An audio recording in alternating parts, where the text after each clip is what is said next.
Sosok si pelaku ini kalau di depan orang tua perlakuannya seperti apa? Ya kalau memang dulu ya saya lihat ya dibilang baik ya baik, karena belum terjadi seperti penganiayaan ini. Kalau udah jadi penganiayaan ini mah ya saya bilang bukannya baik lagi, itu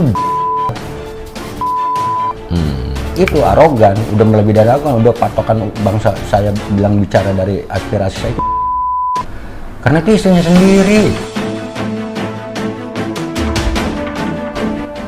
Hati nurani saya tetap bersabar begitu, padahal otak saya ini udah mendidih sampai saya berkata, jangan pun hati saya, pori-pori saya pun tidak terima bahwa anak saya yang saya rawat dari kecil hingga dewasa, yang ibaratnya buat tinggal nikmatin sampai dianiaya segitu parah, pukulan bertubi-tubi, itu alhamdulillah karena udah diamankan sama masyarakat. Kalau enggak terjadinya satu, ya umur memang di tangan Allah ya, tapi kalau terjadinya nggak ada yang saling membantu karena dia membabi buta, anak saya mungkin saya udah gali kuburan.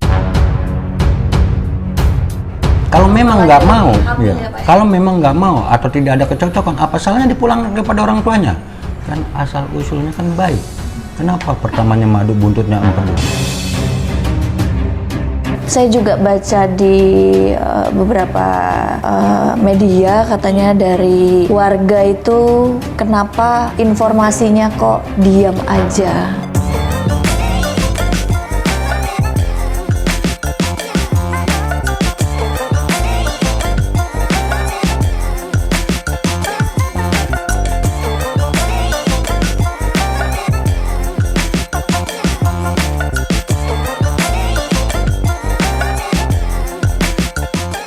Ya, assalamualaikum warahmatullahi wabarakatuh. Welcome to Came On Entertainment. Podcast kali ini agak sedikit berbeda.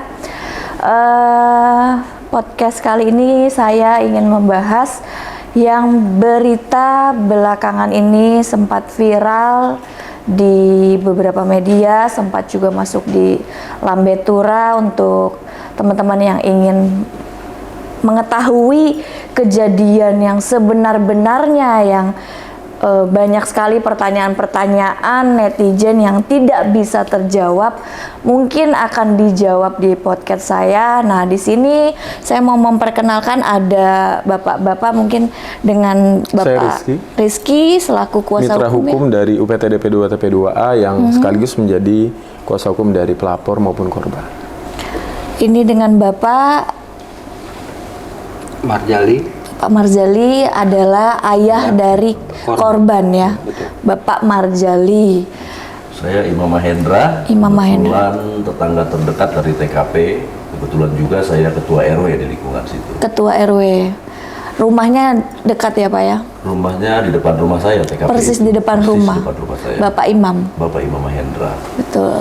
Lalu dengan Saya Pak Tripurwanto, saya Kepala UPTDP 2 TP2A Kota Tangerang Selatan. Oke, jadi Pemda setempat ya? Iya, betul, benar setempat. Jadi yang menerima laporan kasus kekerasan ini, makanya kita melakukan pendampingan pada korban maupun keluarga korban. Nah, ya jadi bisa dijelaskan mungkin dari ayah ya, dari ayah korban. Kejadian itu baru sekitar 3 minggu kali ya Pak ya? Atau 1 bulan yang lalu ya? Kejadiannya itu saya juga nggak begitu ingat ya. Cuma Tanggalnya nggak tahu ya? Tanggalnya nggak tahu ya, cuma pada waktu kejadian pun pertama-tama itu yang mengetahui warga dan lingkungan. Nah, setelah terjadi udah selesai diamankan dari pelaku yang telah menganiaya anak kandung saya yang bernama Tiara Maharani, saya baru sempat sampai di TKP karena itu udah diamankan sama warga semuanya. Kalau nggak ada warga mungkin nyawa apapun saya kurang tahu ya, karena itu udah banyak terjadi pukulan yang bertubi-tubi dan sampai di piting.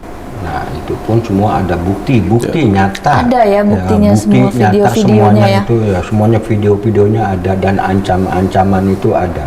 Dari mulai Meisnot gitu. Dan bukti-bukti apapun yang foto-foto dikirimkan untuk buat mengancam pun ada. Sempat diancam? Iya, itu bukan sempat diancam. Sudah diancam? Sudah diancam. Sudah diancam. Jadi ancaman-ancaman itu dari kata-kata itu sudah ada pada waktu saya bawa ke Polres Tangsel. Di ruang merokok dia telepon sama istrinya, akan gua bantai sekeluarga satu persatu. Nah itu pun Si pelaku itu. iya, pelakunya itu yang berbicara melalui HP begitu. Pada saat Bapak melaporkan. Betul. Nah setelah itu langsung karena udah di TKP di Polres, ya itu saya langsung ke PPA. Nah memang setelah itu saya balik kanan karena akhir esoknya baru balik. Begitu ada pertanyaan bahwa pelaku itu tidak wajib ditahan 1 kali 24 jam karena itu bilangnya penganiayaan ringan. Dibilangnya penganiayaan ringan, Nah. padahal si korban itu sudah babak belur. Iya. Masuknya penganiayaan ringan di Iya, informasinya. iya. Terus kalau dilihat dari segi korban itu benar-benar berpukulan tubi-tubi, itu yang termasuk di depan warga, belum yang di kamarnya, sampai keluar darah dari hidung, dari mulut, Telinga. sampai dari telinga, dan percikan-percikan darah itu masih banyak ada gitu, cuma udah pada kering gitu, karena memang udah terlalu berapa hari gitu. Jadi kayak gitu. Jadi Bapak membuat laporan polisi setelah berapa hari kejadian? Enggak, di hari itu juga. Di hari itu juga? Iya. Malam itu juga. Oh tapi kok katanya udah mulai kering? Nah, Karena enggak, bersiap beberapa- darahnya. Encer di TKP. Di TKP itu kan udah kering namanya. Iya. Gitu. Nah, gitu. Jadi kayak gitu. Jadi waktu pada saat kejadian Bapak di lokasi rumah? Saya beda rumah. Iya, pada saat kejadian kan Bapak berarti bukan di lokasi rumah Bapak gitu kan? Betul. Terus setelah itu Bapak datang, dapat informasi dari warga. Ya. Terus setelah itu Bapak buat laporan. Betul. Dan di situ pun saya berkata tak sampai di rumahnya Pak RW yang telah diamankan lah semuanya. Nah di situ baru saya lihat terjadi yang udah telah dikasih tahu sama ini, karena saya juga sebenarnya melihat dari pertama itu juga otak saya udah mendidih. Nah Pasti Bu orang RT, tua mana kan yang setelah Bu nggak RT, Bu bersedih. RW ditanya, coba lihat wajah dan dirinya, bodinya anak Bapak, baru saya jatuh karena saya shock itu. Tapi saya sangat menahan kesabaran, hati nurani saya tetap bersabar begitu, padahal otak saya ini udah mendidih begitu, sampai saya berkata, janganpun hati saya, pori-pori saya pun tidak terima bahwa anak saya yang saya rawat dari kecil hingga dewasa, yang ibaratnya buat tinggal nikmatin, sampai dianiaya segitu parah, pukulan bertubi-tubi, itu alhamdulillah karena udah diamankan sama masyarakat. Kalau enggak terjadinya satu, ya umur memang di tangan Allah ya, tapi kalau terjadinya nggak ada yang saling membantu karena dia membabi buta, anak saya mungkin saya udah gali kuburan. Ya saya bilang, yang dibilang ngubur satu, yang saya kubur dua, karena dia lagi hamil. Apalagi Itu. pada saat itu lagi. Nah, itu yang saya kagak terima begitu. Jadi buat saya nggak ada kata toleransi, biar jangan terulang. Ini contoh buat anak saya, kenangan buruk bersama saya sebagai orang tua korban dan anak saya yang jadi korban, dan tidak bisa, jangan sampai berlarut-larut kepada menular kepada yang lain. Jadi benar-benar saya pengen tahu, menegakkan hukum. Saya minta keadilan hukum. Betul Pak. Itu yang menurut saya, yang saya ingin keadilan hukum. Betul Pak. Pasal berapa yang ditanyakan dengan hukum, saya bukannya orang hukum. Karena bukan saya sarjana hukum, saya manusia biasa. Saya nggak ngerti tentang hukum, pasal-pasal berapa saya nggak ngerti. Begitu. Itu yang saya maksud dengan seimbang. Untuk damai tidak ada. Yang saya bilang udah punya tadi, tidak ada toleransi. Begitu. Itu. Jadi jangan sampai terjadinya ini contoh buat anak saya dan tidak ditiru kepada yang lain. Betul. Itu. Bapak sedang memperjuangkan keluarga dan juga memperjuangkan orang-orang di luar sana Betul. yang diperlakukan mungkin banyak yang sama seperti Iya. anak Bapak. Betul. Jangan sampai hal-hal seperti ini disepelekan. Betul. Jangan sampai hal-hal seperti ini Iya.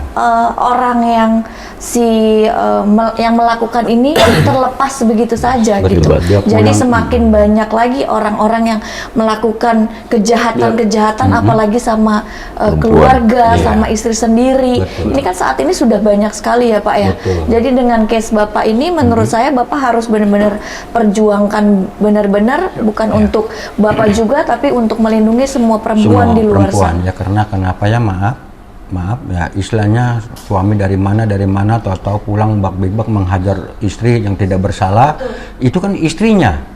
Kalau memang nggak mau, hamil ya, ya, Pak, ya? kalau memang nggak mau atau tidak ada kecocokan, apa salahnya dipulang kepada orang tuanya? Kan asal usulnya kan baik. Kenapa pertamanya madu, buntutnya empedu? Itu yang saya nggak terima dari pelakuan Namanya madu. arogan, ya, arogan, tidak seronok, dan warga pun mana yang setuju? Dari orang-orang yang mana sebagai punya anak menjadi punya calon suami sampai dianiaya bertubi-tubi, itu yang saya kagak terima. Cuma ada satu, ya, saya minta keadilan hukum di mata hukum. Itu sebagai saya warga dalam negeri bukan luar negeri, saya pengen tahu yang mana nih hukum yang paling teradil-adilnya. Sebagai dibilang KDRT, dikit-dikit KDRT, cekcok dardidor, besok begitu lagi. Jadi itu dibuat nyanyian. Kalau lagu dangdut enak, tapi kelakuan yang seperti itu saya yang kagak terima. Itu Mbak. Maaf, saya panggil Mbak aja. Ya nggak apa-apa Pak. Begitu. Maka saya sebagai orang tua korban, ini contoh buat diri saya dan anak saya. Ini kenangan buruk, bukan kenangan manis. Kalau kenangan manis saya diajak happy, itu kenangan manis namanya. Ini kenangan buruk sampai akhir hayat hidup saya di muka bumi ini. Yang sebab mati istilahnya, umur saya tadi kapan mati saya nggak tahu. Itu. Cuman janganlah satu percontohan-percontohan ini dilakukan kepada siapapun. Yang lainnya, mau dari yang lainnya tidak saya sebutkan satu persatu. Jangan sampai terulang. Itu aja. Kalau boleh tahu si pelaku ini umur berapa ya Pak? Kalau masalah umur 38. 38. 38 tahun. Iya. Kegiatan sehari-hari pelaku ini apa Pak? Nah, kalau masalah kegiatan memang saya nggak mengetahui ya. Ya, tapi tahunya itu dia seorang menantu saya dan dia dijodohkan atau dikawinkan sama anak saya. Saya cuma mengharapkan dia bisa mengayomi, bisa melindungi, dan bisa melayani dengan yang terbaik kayak gitu. Cuman bukan untuk dianiaya atau dibikin bonyok. Itu bonyok. Karena semua bukti-bukti itu ada di saya. Jadi nggak kata-kata rekayasa. Itu. Karena kan banyak pertanyaan dari netizen dari umur, pekerjaannya apa sih kok apa ya, katanya kan ada bekerja di pemerintah juga ya? Enggak ya? Enggak. Kalau bekerja di pemerintah Bukan ya? enggak? Bukan. Saya sempat baca-baca di media, bukan ya? Iya. Jadi dia di swasta ya? Ya, Swasta. kalau warga pemerintah itu benar, tapi kalau untuk kerja di pemerintah enggak. Enggak. Terus Bapak dari, saya juga baca di beberapa media katanya dari warga itu kenapa informasinya kok diam aja. Nah Bapak dari perwakilan dari tetangga dan ketua RT. Awalnya kita mendengar suara teriakan itu jam 4 pagi di tanggal 12 Juli itu, hari Rabu. Jam 4 pagi, Jam 4 tanggal pagi. 12, tanggal 12 ya. 12 Juli ya, jam 4 pagi.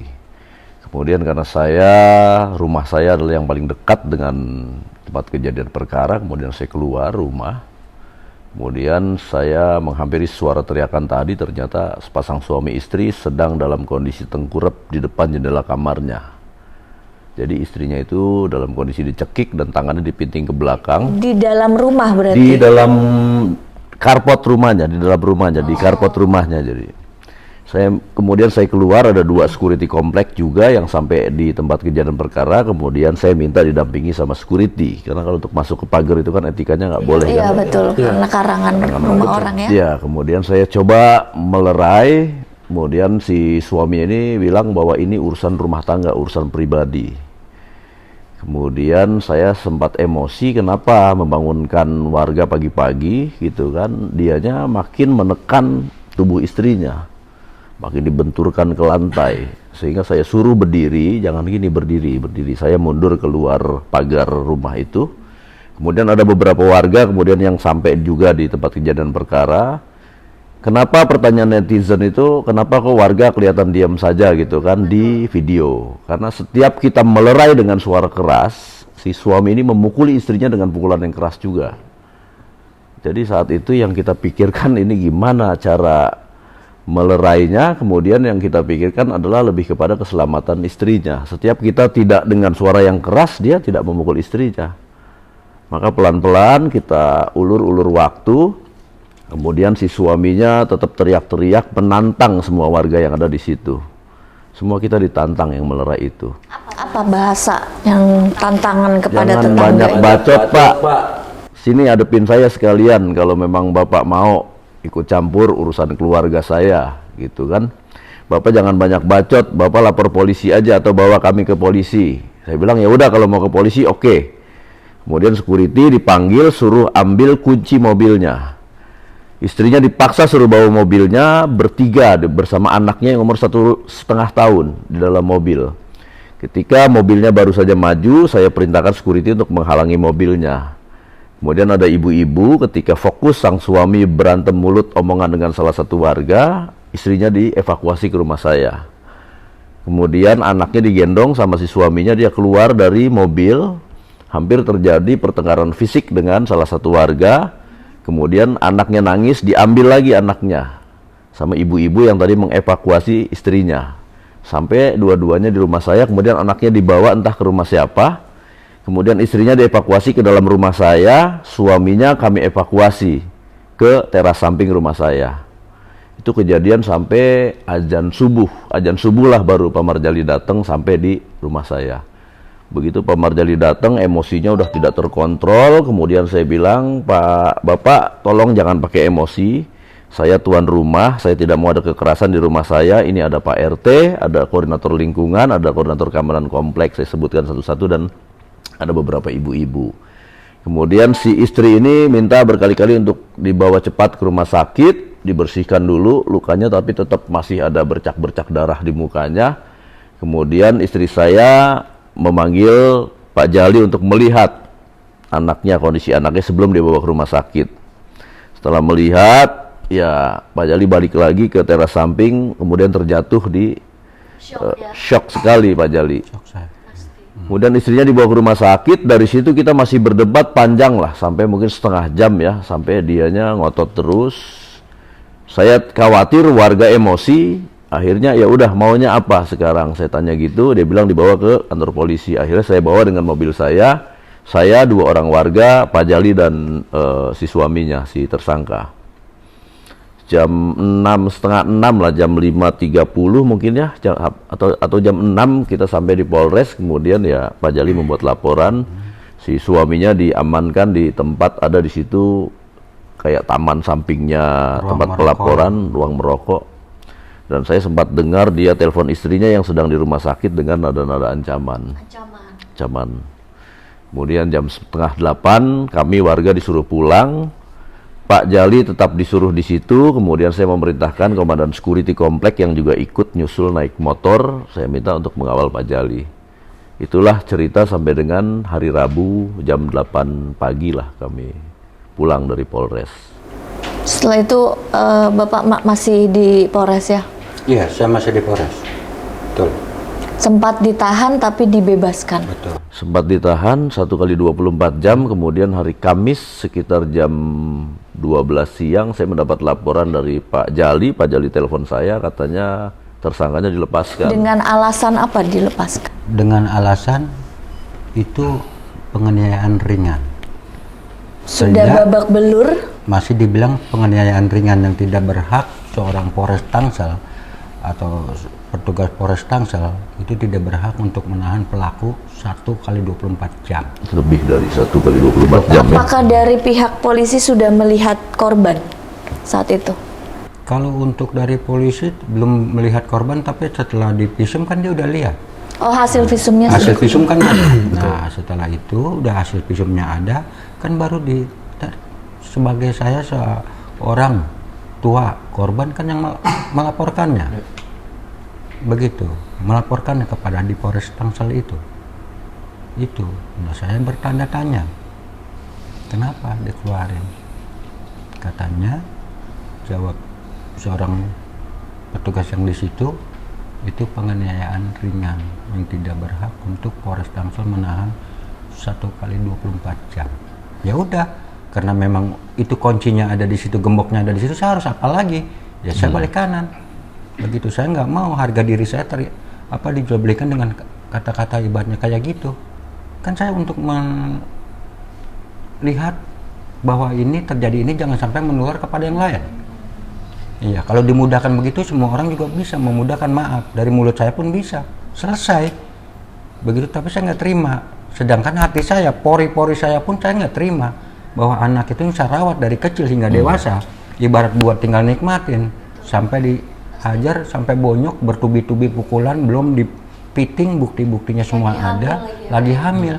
Nah sekarang saya tanya pada warga semuanya atau siapa atau mbak lah punya anak dari rawat dari kecil, ada nyamuk aja disingkirin.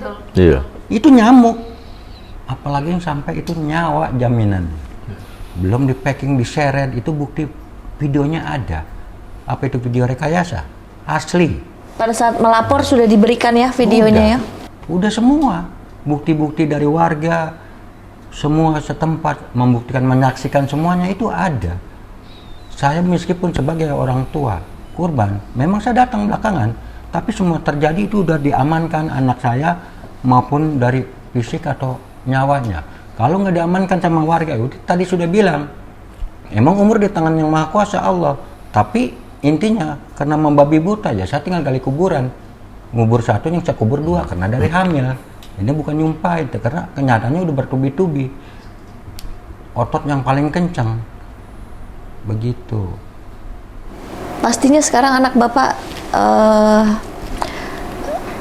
mengalami Ya, Shock, kalau trauma. mengalami shock atau trauma itu udah pasti. Sedangkan saya aja sebagai orang tuanya yang segar, kepala saya masih gede, yang ini masih gede, tetap saya shock. Itu saya yang nggak mengalami sakitnya, pedihnya, ngeremeknya, renteknya. Saya shock, apalagi yang dihajar sampai bertubi-tubi itu. Ya jelas-jelas aja lah, orang digigit nyamuk aja gatalnya minta ampun, apalagi yang dihajar sampai bertubi-tubi itu. Nah itu saya yang nggak terima. Jangan sampai yang tadi sudah bilang pertama kali itu buat contoh anak saya, kenangan buruk, tapi jangan sampai sama yang lainnya ditiru seperti anak saya, kan gitu. Itu aja pesan dan kesan saya minta keadilan hukum, karena saya orang bawah gitu. Kalau hukum ada kuasa, saya hukum mati aja sekalian. Karena hukum itu ada yang menguasai di bidang hukum, begitu, bukan di saya. Makanya itulah alhamdulillah saya sangat menahan kesabaran hati sampai akhir hayat hidup saya di muka bumi ini. sempat juga laporan, setelah itu ditahan, dilepaskan, saat ini kabur ke Bandung katanya. Saat itu ya. Sekarang Sekarang sudah ditangkap lagi katanya. Oh, sekarang sudah ditahan. Sudah ditangkap. Jadi ketika Pak Jali membawa info bahwa tersangka dilepas, itu kemudian warga kumpul. Warga kumpul menunggu kedatangan Pak Jali ke TKP, kemudian minta informasi langsung dari mulut Pak Jali. Dan benar memang warga Pak Jali mengatakan bahwa tersangkanya dilepaskan. Nah disitulah kemudian warga ini ada banyak yang bekerja di media TV, Mbak. Ada yang berprofesi sebagai wartawan juga. Nah ini semuanya memang warga yang tidak terima dengan kondisi tersangka dilepaskan. Ketika kita mendengar info bahwa si korban hamil, itu makanya saya buru-buru, kemudian maunya tersangka dibawa ke Polres, saya buru-buru bawa ke Polres karena sudah ada mulai tumbuh emosi-emosi warga nih. Ini istri lu hamil, lu pukulin, ada yang ngomong gitu. Koordinator keamanan komplek kita udah, wah saya bilang udah nggak kondusif. Ketika kita sampai di kantor polisi pun begitu membuat laporan, kita menitipkan untuk ditahan dulu Karena semakin banyak warga yang tahu bahwa pelaku menganiaya istrinya yang sedang hamil. Khawatir kalau dilepaskan dan pulang ke rumah, ke TKP, warga yang ngamuk. Warga yang ngamuk. Dari Bapak selama bertetangga, apakah itu kejadian yang pernah terjadi atau itu baru terjadi? Kebetulan suami istri ini baru pindah sekitar 2 minggu lewat 3 hari. Baru pindah ke klaster kami. Saya juga belum pernah ketemu dengan suaminya. Cuma beberapa kali papasan sama ibunya korban dan korban. Tapi informasi dari korban pernah dilakukan itu sebelumnya atau ini yang pertama? Pengakuan pelaku malah ketika kita sidang di teras rumah saya, teras samping, pelaku mengatakan karena banyak pertanyaan, ini Anda sudah sering melakukan ini atau tidak? Pengakuan pelaku sih katanya baru 2 kali, ini yang kedua. Gitu. Yang kedua langsung babak belur ya? Yang kedua langsung babak belur, dan kejadian ini di klaster kami, di klaster Diamond Serpong Pak itu baru pertama kali juga. Karena klaster kami itu paling guyup. Buktinya dengan kejadian ini semua warga keluar kemudian mendukung semua dan memberikan perlindungan ke keluarga korban. Itulah hebatnya masyarakat kita tuh, hatinya tuh benar-benar saling peduli gitu ya. Dan informasi Pak dari pertanyaan juga dari netizen katanya, dari Pemda kok diem aja? Sebenarnya apa yang sudah dilakukan Pemda setempat? Baik, kita dengar kasus ini viral itu di hari Jumat. Jadi tadi di hari Rabu, Kamis sempat nggak viral kata keterangan karena mungkin kondisi katanya tahanan dilepas gitu ya. Jadi viral tuh. Jadi akhirnya kita dapat notif dari semualah masyarakat yang ada bahwa ada kasus penganiayaan KDRT dengan istri kondisi hamil 4 bulan terjadi di Serpong Pak. Waktu itu kita belum tahu alamatnya di mana. Hanya di situ kan adanya cuma Serpong Pak gitu. Akhirnya kita melakukan penjangkauan di hari Jumat pagi. Jumat pagi kita melakukan penjangkauan ke lokasi karena kita tidak tahu alamatnya di mana. Kita koordinasi dengan kelurahan. Ternyata orang kelurahan juga nggak tahu, baru tahu juga. Akhirnya kita coba kirim orang untuk mencari-cari informasi di Serpong Pak itu di klaster mana, di RT berapa, lokasi seperti itu.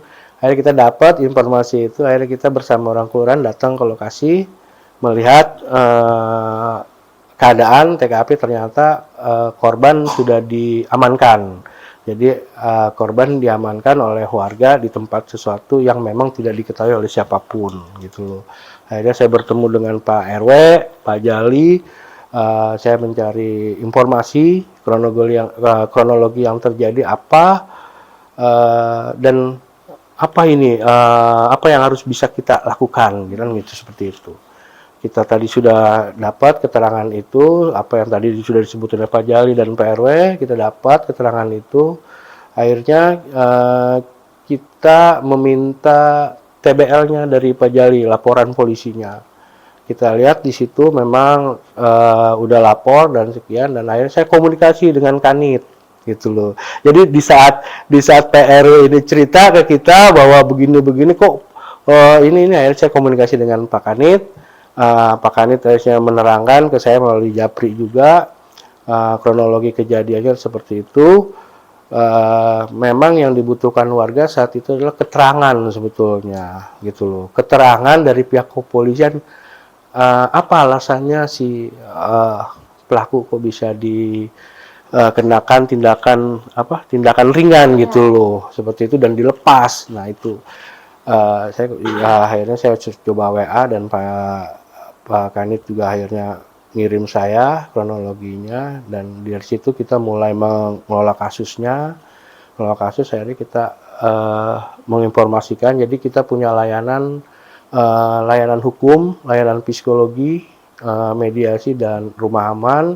Makanya waktu itu saya informasikan kalau emang mau kita amankan di rumah aman kita juga ada. Ternyata warga udah punya ini nih punya Skenario ya gitu. Udah itu jadi udah benar-benar di ini kan sama warga udah aman makanya seperti itu. Ya makanya kita nggak ketemu hari itu juga ke korban, tapi kita akhirnya memberikan layanan edukasi hukum gitu loh. Salah satunya yaitu tentang pasal-pasal, ayat yang dikenakan dan segalanya, dan itu kita analisis dengan mitra hukum kita. Ternyata bisa loh, ini nggak di ayat ini bisa loh di ayat ini gitu loh. Nah itu dari situlah akhir kita edukasi dan kita informasikan ke warga, khususnya ke Pak RW dan timnya gitu loh. Ternyata mereka sepakat ingin maju gitu loh. Karena kasus KDRT ini emang apa ya, pengalaman kita menangani kasus KDRT ini kan di saat kita pendampingan kita sudah mulai oke, kita siap ini prosesnya hukumnya kita ini kan, tapi di tengah jalan toto damai gitu loh. Itu jadi khawatir. Nah itu Gimana tuh Pak? Ya, menurut saya seperti itu. Jadi jangan dibuat kasus KDRT dibuat nyanyian. Tahu kan nyanyian? Besok terulang lagi, diulang lagi. Jadi merasa orang-orang itu takut untuk buat lapor karena kenapa? Dasarnya lapor itu bolak-balik apapun waktu yang harus dia takuti karena dia dalam usahanya juga minim. Tapi kalau Bapak sudah yakin ya untuk memproses ini sampai seadil-adilnya. Sampai seadil-adilnya, sampai selesai, kalau kata dibilang tulisan sampai titik, nggak ada kata koma. Itu maksud saya, jangan sampai terulang lagi ini terjadinya kasus KDRT. Ini bukan KDRT juga, ini udah termasuk penganiayaan berat karena bonyok begitu. Nah ini jangan sampai terulang kepada orang-orang yang belum mengalami dari kasus anak saya ini. Karena kenapa? Saya contoh yang tadi cukup kenangan buruk buat pribadi saya dan anak saya. Jangan sampai ditiru kepada orang-orang yang lainnya, nggak sebutkan satu persatu.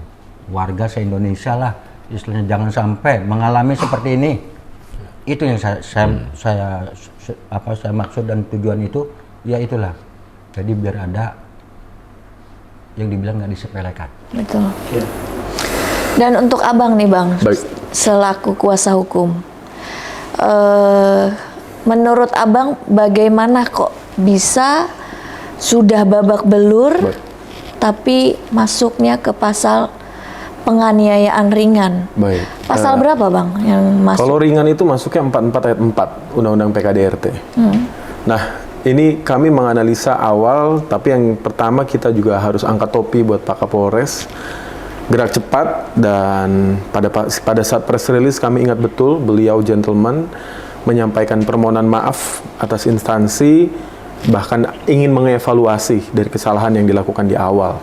Nah, poinnya adalah gini, kalau kami melihatnya dari awal, kami menganalisa dapat laporan ini, rupanya kan kita tahu bahwa kita lihat foto, kita lihat video gitu ya.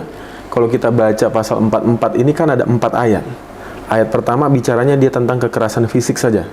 Jungtonya 5A tentang kekerasan fisik itu sendiri. Ayat 2 dia bicara apabila ada luka berat atau jatuh sakit. Nah, kami menganalisa dugaan tindak pidana yang dilakukan pelaku ini tepatnya masuk ke ayat 2. Kenapa? Karena Pak Kapolres sendiri pun sudah menyatakan pada press release, luka berat itu ada dalam bagian hidung gitu ya, telinga. Nah, ini kan salah satu legal standing bahwa kasus ini sebenarnya memang dugaannya tindak pidana berat. Kan itu poinnya. Lalu berikutnya, kenapa kami menginginkan harapannya ada di ayat 2? Karena ancaman hukuman ini berbeda. Kalau ayat 1 5 tahun, ayat 2 10 tahun. Oh iya. Itu poinnya.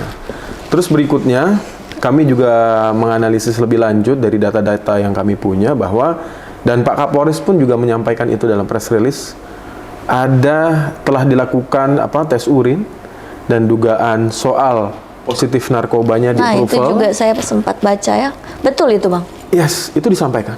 Nah, makanya kalau kita lihat peraturan Kapolri 6/2019 tentang penyidikan tindak pidana, setiap kasus itu kan tahapannya ada gelar perkara pertama dan berikutnya ya. Maka harapan kami ini bisa masuk dalam pengembangan berikutnya. Ada dugaan bahwa dia mengonsumsi narkoba, kita tahu bahwa warga negara yang mengonsumsi narkoba itu kena pidana. Baik dia mengonsumsi, menyimpan, ataupun menyebarluaskan, itu poinnya. Lalu berikutnya, di hari Kamis, ada pesan suara. Artinya pesan suara ini kan kita harus lihat muatannya. ya Kak ya. Muatannya apa? Ada Ternyata pada unsur, saat ya? kita lihat muatannya dugaannya ke arah pengancaman. Ancaman. Berarti 45 Undang-Undang ITE ini masuk. Maka jungtonya ini bisa dengan 2 delik tambahan baru. Betul. Itu yang menjadi harapan kami dan kita berharap proses ini kan masih panjang. Kita apresiasi sekali Kak Marissa sampai mau mengundang kami untuk bisa meluruskan semua fakta dan peristiwa yang valid ya. Dan berikutnya harapan kita ini bisa kita kawal bersama agar ini bisa jadi semacam percontohan bahwa Betul. apapun permasalahan dalam rumah tangga itu tidak layak diselesaikan dengan kekerasan. Betul, Kekerasan betul. ya kekerasan yang berdiri sendiri, itu poinnya. Terus kedua juga banyak sekali perempuan di luar sana yang mengalami kekerasan tapi diam. Yes. Karena mungkin berharap suaminya bisa berubah. Yes. Atau tidak tahu bahwa sebenarnya ini harus diperjuangkan. Betul. Terus tidak paham dengan hukum. Iya. Gitu, bahwa kita semua di Indonesia ini sebenarnya kita semua punya hati, kita bisa merangkul seperti Betul. ini ya. Apalagi sebenarnya kepolisian di Indonesia itu sebenarnya sekarang udah luar biasa. Yes. Apalagi Bapak Kapolri sekarang, Yep. ya kan sekarang benar-benar menegakkan, menindak hukum Yep. orang-orang yang harus ditindak. Betul. Gitu. Jadi mungkin dengan video ini nanti bisa dibantu juga, nanti saya Yes. minta bantuan untuk mengirimkan ke Bapak Kapolres Tangerang Selatan untuk supaya lebih tahu kronologis yang terjadi. Betul. Gitu. Ada yang mau disampaikan lagi? Yang Dari mau Abang? kami sampaikan pertama, step berikutnya kan kita juga sudah lapor ya ke LPSK, Lembaga Perlindungan Saksi dan Korban, tepatnya kemarin di tanggal 21. Kenapa kami melapor? Karena kami menginginkan ada perlindungan keamanan pribadi. Hukum sudah dilakukan dari pemerintah daerah Kota Tangerang Selatan yang memang kami dari 2016 bermitra bersama Pemda Tangerang Selatan, kami angkat topi.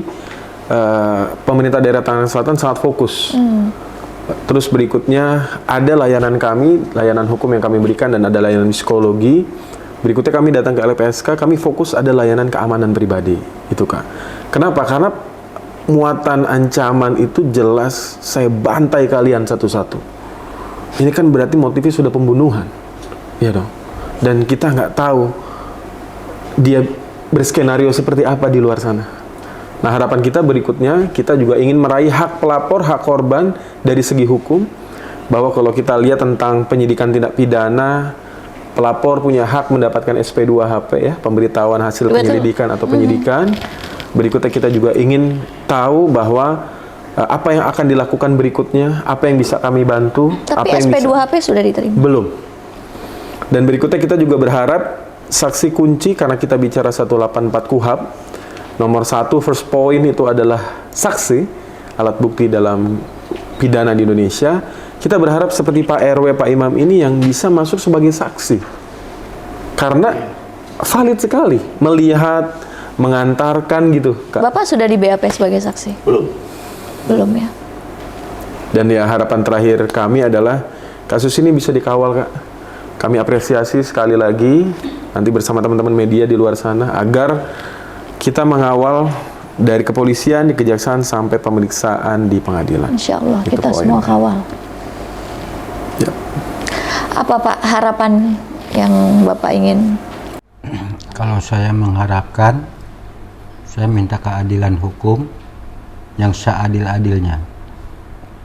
Itu dari Bapak Kapolri, semuanya yang untuk menegakkan hukum.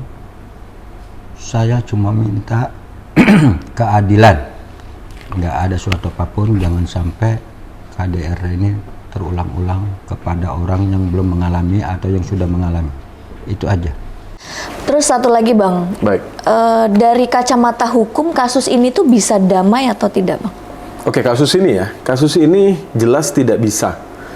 pertama kita tahu Perkapolri tadi 6/2019 tentang penyidikan tindak pidana di pasal 12 itu ada syarat material dan formil.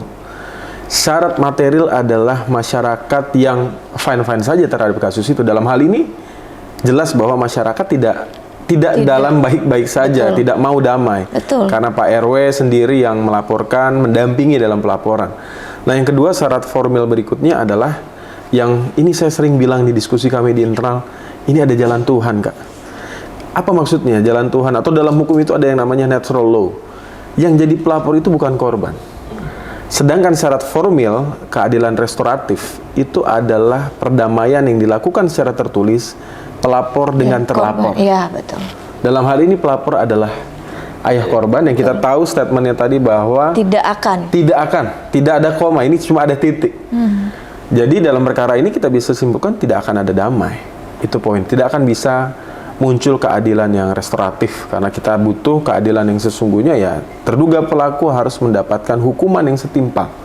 Karena kalau kami menganalisa lebih lanjut, rupanya yang menjadi korban ini bukan hanya korban itu sendiri. Tetangga sekitar itu pun bisa menjadi korban, Kak. Bayangkan ibu-ibu yang selama ini dididik dengan baik oleh suaminya tentang edukasi rumah tangga yang baik, betul. dia melihat di kepala matanya sendiri ada sosok suami yang memukuli dengan begitu bengisnya sampai keluar darah, bereceran, tadi sampai kering ya. Akhirnya Belum ini kan lagi ada trauma. anak-anak ya. Ada anak pula di situ yang melihat secara langsung. Jadi ini harus menjadi atensi khusus dan apa namanya? Saya angkat topi sekali, banyak sekali stakeholders yang benar-benar mengawal kasus ini, dari Ketua DPR RI, anggota DPR RI, kepala daerah, media terutama. Itu poinnya.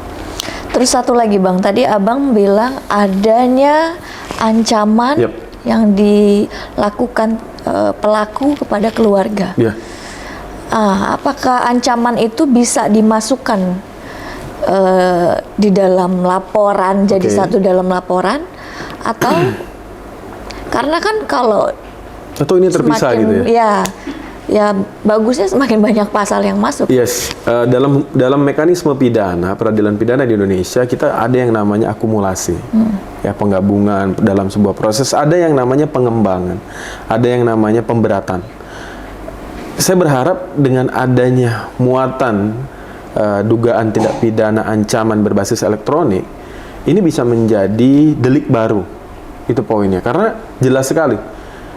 Kita tahu bahwa dalam Undang-Undang ITE kurang lebih pasal 45 jelas di situ unsurnya sudah terpenuhi. Bahkan pada saat kami ke LPSK pun akhirnya sudah dapat Pak ya rekaman itu, dan LPSK sendiri wah ini harusnya menjadi pengembangan baru. Betul. Itu poinnya, dan kita berharap kalau ini dikembangkan maka kita jadi teredukasi semua masyarakat.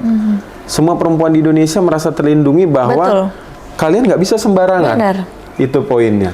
Dan yang berikutnya dari keterangan press release Pak Kapolri sendiri bahwa telah dilakukan tes urin dan hasilnya positif, dan kita juga berharap itu bisa dikembangkan. Akhirnya keadilan, efek jera yang akan diwujudkan itu bisa tepat sasaran. Betul. Itu. Dan bisa jadi pelajaran semua untuk laki-laki di luar sana. Yes. Iya. Waktu kemarin informasi dari korban, apa sih sebab keributan yang Bapak tahu? Kalau untuk buat keributan, pertama buat keributan tuh rasa ada cemburu. Karena laki-laki itu bermain wanita luar. Karena ada apa namanya? Cat.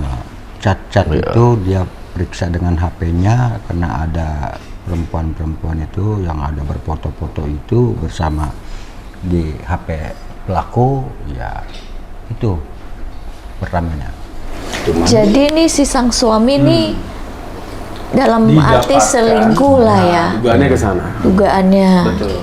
Nah, didapatkan chat-chat, sang istri marah. Ya. Datanglah ke kediaman TKP, jadilah. Oh gitu. Ya. Ya, katanya sempat bertemu dengan Pak Jali juga ya pelaku ya. Apa telepon, melalui Kalau telepon? bertemu enggak, cuma melalui telepon.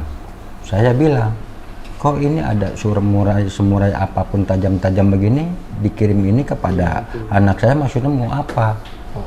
Kan gitu. Itu kan yang namanya seorang wanita lagi hamil dikirim-kirim itu kan don. Begitu. kan nggak etis.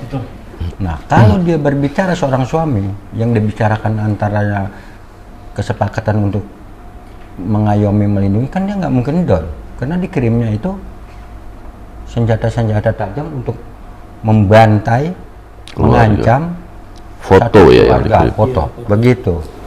Ancamannya tuh. Iya, satu persatu akan dibantai. Jadi bilang, salah apa saya? Emang dikira saya ayam sayur? Kan itu kan nggak etis. Jadi itu adalah suatu pengancaman itu bukan melalui dari voice note atau suara, itu ada buktinya. Dari voice note itu bukan cuma hanya dari voice note aja, maaf, dari voice note ya, itu ada gambar, dikirimin gambar itu. Saya bilang, maksudnya apa? Kenapa kirim-kirim begini? Kenapa? Maksudnya kenapa? Ada apa? Kan wajar saya menanyakan. Apa mau nyembelih kambing? Apa mau nyembelih apa? Kan gitu. Itu kan nggak etis. Nah, itu yang saya kagak terima juga. Ancaman itu udah terjadi di Polres pun dia telepon sama istrinya, akan gua bantai satu persatu satu keluarga. Nah, itu maksudnya apa juga? Sedangkan orang lain pun kita omongin dengan secara nggak berkenan. Nah, itu dia bilang istilahnya menjelekkan harga diri dia, kan nggak mau kan. Kalau dibilang apa namanya, penyemarkan nama baik, penyemarkan nama baik. Nah, itu kan nggak terima, itu aja harus dapat hukuman. Apalagi ini namanya dianiaya. Ini bukan sekedar KDRT aja, ini penganiayaan berat, bukan penganiayaan ringan lagi. Nah, itulah saya minta keadilan hukum sama Bapak Kapolri, semuanya oknum dari kepolisian ini. Saya pengen ditegakkan hukum seperti apa yang harus dijatuhkan hukuman kepada si pelaku, yaitu, dan yang melakukan penganiayaan anak saya.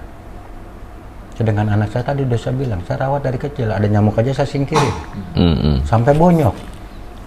Itu kan nggak etis kayaknya. Anak siapa yang mau digituin?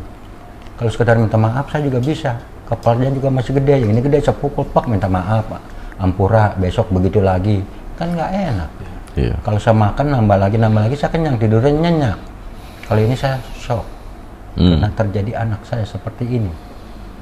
Mungkin itu saya yang nggak merasakan sakit pedih perihnya, apalagi yang teraniaya ini. Betul. Coba aja digigit nyamuk aja merasa nggak enak banget. Sudah berapa lama Pak berumah tangga anak Bapak dengan? Kalau untuk berumah tangga itu udah hampir ya 2 tahunan lah, kurang lebih. Ya, karena dia punya anak. Jadi dikaruniai satu anak, Ya, sudah 1,5 tahun, betul, dan sedang hamil betul, 4 bulan. betul. 2 tahun lebih ya. Ya, jadi gitu. Kalau untuk berjalan tahun-tahun itu saya memang nggak menyatatnya. Tapi kalau untuk kelamaan itu ya hampir 2 tahunan lah, gitu. Karena anak ini anak yang kedua. Tapi sosok si pelaku ini kalau di depan orang tua perlakuannya seperti apa? Ya kalau memang dulu ya saya lihat ya dibilang baik ya baik, karena belum terjadi seperti penganiayaan ini. Kalau udah jadi penganiayaan ini ya saya bilang bukan baik lagi, itu itu arogan, udah melebihi dari arogan, udah patokan bangsa saya bilang bicara dari aspirasi saya itu, karena itu istrinya sendiri. Iya. Yang harusnya dicintai, Betul, dikasih sayang, diayomi, dilindungi, dikasih nafkah. yang paham agama sebenarnya kalau kita menyayangi istri, membahagiakan istri, itu kan dampaknya baik ke diri kita sendiri. Dapat rezeki. Ya maaf lah, taruhlah kalau memang udah nggak ada perseimbangan, udah nggak ada kecocokan, lebih baik balikan aja sama saya. Betul. Balikan dengan baik. Betul. Asalnya madu, buntutnya madu. Betul. Ini asalnya madu, buntutnya empedu. Betul. Sabar Pak. Bener-bener. Iya, maaf kalau salah. Nggak apa-apa, suara wajar, salah, Pak. maaf. Wajar, Iya, saya pun. Iya. Geram ya. Apalagi kalau ibu yang melahirkan sang anak melihat seperti itu, Dan lagi hamil. saya pun nggak akan pernah bisa terima. Ya. Nah, iya.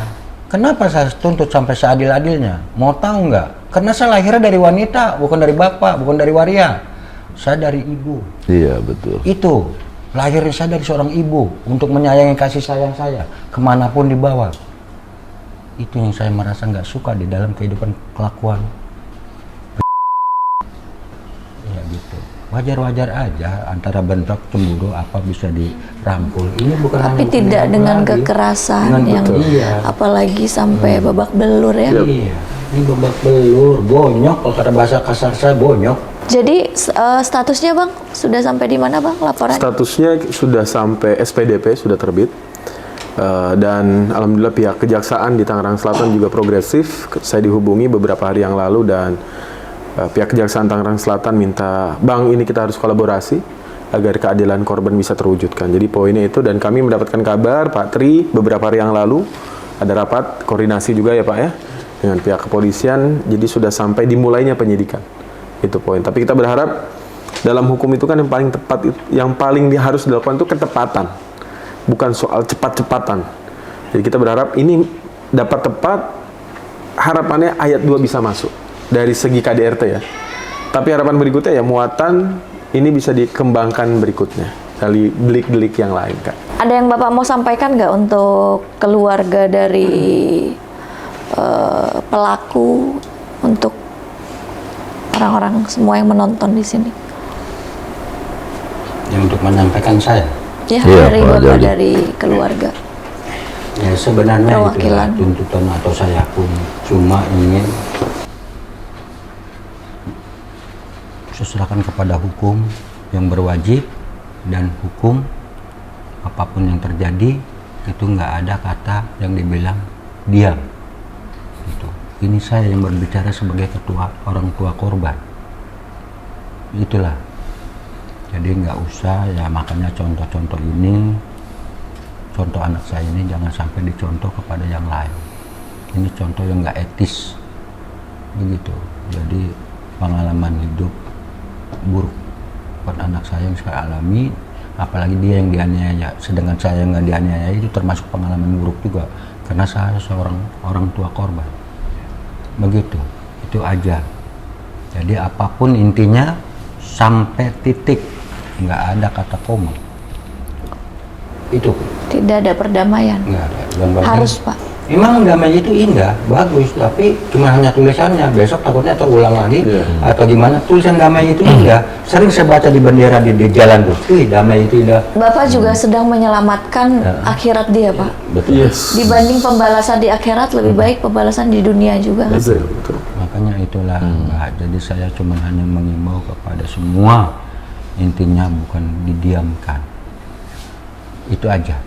Karena saya orang tua korban yang berbicara, membuka aspirasi ini, saya sudah menuai, nggak bakal saya tarik kembali lagi. Itu menuainya saya nggak bakal tarik kembali lagi. Itu aja. Oke, sekian Pak. Terima kasih untuk kehadirannya. Harapan saya sendiri, yang pasti dari Kepolisian Indonesia, saya yakin luar biasa.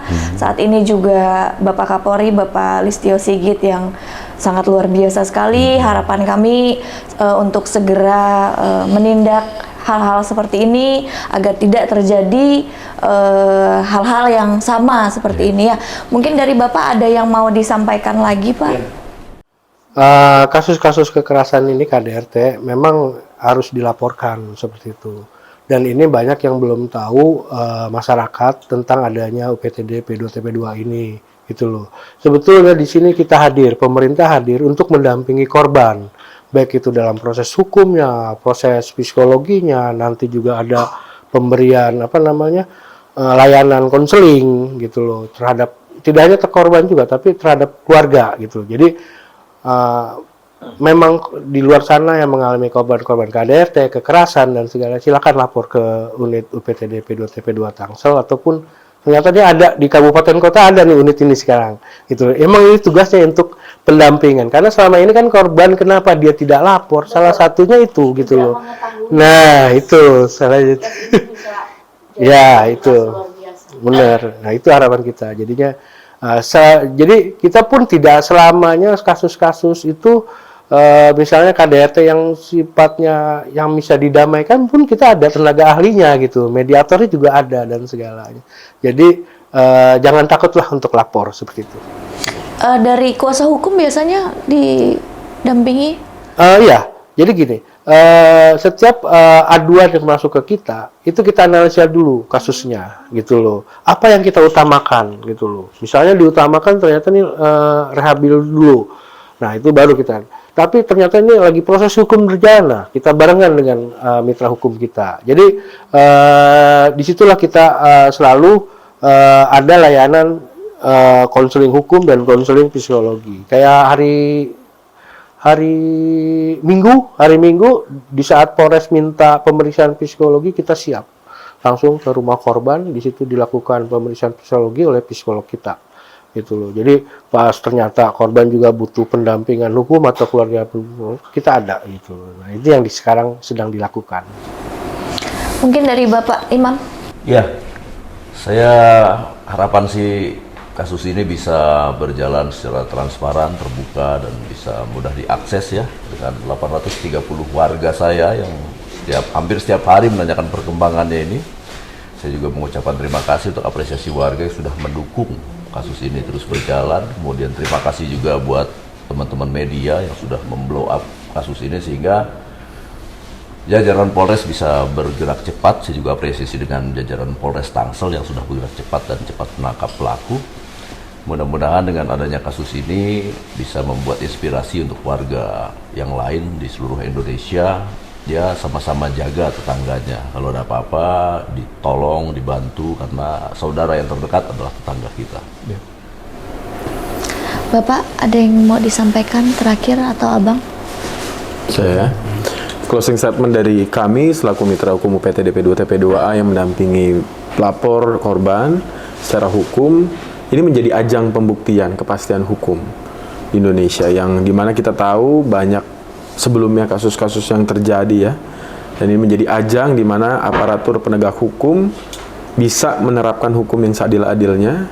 Dan berikutnya ini juga jadi sampel bahwa perempuan dan anak di setiap kabupaten kota itu ada tangan pemerintah yang hadir. Dalam hal ini Tangerang Selatan yang kita sejak kami bergabung 2016 itu benar-benar menjadi fokus. Dan artinya apa? Ini kan kejahatan luar biasa. Pemerintah hadir. Ini gratis pendampingan yang diberikan. Semua didanai sama pemerintah daerah. Ayo kita sama-sama pemerintah daerah yang lain rangkul masyarakatnya. Jangan sampai ada asumsi, oh ini tidak ada kasus berarti aman. Tidak demikian dalam hukum. Justru ketika banyaknya kasus berarti penanganan itu tepat sasaran. Jadi itu harapan terbaik kami dari mitra hukum, dan berikutnya kami ingin terus bisa semua stakeholders dari Kak Ica gitu ya, media yang lain, lembaga pemerintah, lembaga swasta sekalipun, ini masih ada jenjang di kejaksaan, ini masih ada pemeriksaan di pengadilan, mari kita kawal. Betul. Agar tadi ini bisa menjadi sampel bahwa perempuan notabene-nya kenapa dilindungi sama negara, karena dia melahirkan. Dan dalam kasus ini, selain korban perempuan, korban pun sedang hamil. Itu yang menjadi fokus kami secara kemanusiaan. Itu poinnya. Ya, terima kasih semua Bapak-Bapak. Sangat Sama-sama. apresiasi sekali saya, dan untuk semua teman-teman yang menonton ini semua, apabila mengalami penganiayaan, jangan takut untuk membuat laporan, jangan takut untuk meminta bantuan. Thank you for watching. Jangan lupa di subscribe, like, and comment. Assalamualaikum.